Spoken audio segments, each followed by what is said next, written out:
Quelques minutes avant midi, c'est le coup de feu pour ces élèves du lycée hôtelier Notre-Dame Saint-Joseph d'Épinal. Ce vendredi, dans leur restaurant d'application, ils ont servi des clients un peu particuliers. Tous sont professionnels de la restauration, chefs d'établissement, réunis pour le 28e congrès de l'Association nationale des écoles privées d'hôtellerie et de tourisme. Côté cuisine, avant le service, chacun a une tâche bien précise. En fait, je suis en train de faire le bas, le fond du dessert en fait. Et ensuite, il faut faire quoi? Ensuite, on va rajouter une crème, une mousse à la pomme. Après, on va rajouter encore notre biscuit. On va rajouter une crème et après, on va terminer par un dessus de jocon. Un dessert qui entre dans le menu produit du terroir vosgien imaginé par ses chefs, leurs professeurs.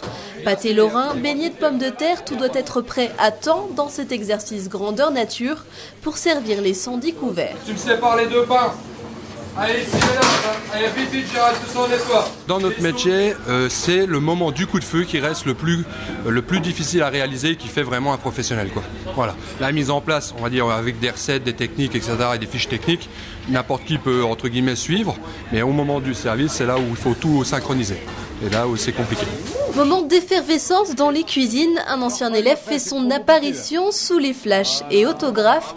Laurent Mariotte, animateur d'émissions culinaires, est venu encourager ses successeurs. J'ai commencé ici l'enseignement général, mais à mon époque, il n'y avait pas toute cette partie hôtellerie-restauration. Donc c'est rigolo, effectivement, de voir que moi j'ai évolué vers ça et que l'école a également évolué vers ça. Donc c'est marrant. Ouais. Ça a toujours été un lycée vraiment très exigeant, un lycée d'excellence, et de voir que maintenant, sur des métiers comme ça d'apprentissage manuel, parce que je pense que c'est l'avenir. On valorise pas assez les travaux et les métiers manuels. C'est la première fois que l'établissement spinalien accueille ce congrès, l'occasion pour lui de faire le point sur les formations proposées et de les faire évoluer. Avec ce genre de congrès, on est amené donc à adapter nos écoles hôtelières de manière à permettre à avoir un plus grand nombre d'élèves formés et donc de satisfaire un plus grand nombre de restaurateurs, d'hôteliers dans leur métier et dans leur activité pour qu'ils puissent avoir du personnel en nombre et en qualité pour satisfaire leur activité économique. En tout, cette année, ce sont 150 élèves du CAP au bac professionnel qui se formeront au métier de l'hôtellerie-restauration dans ce lycée, l'un des 5 établissements vosgiens proposant ces filières.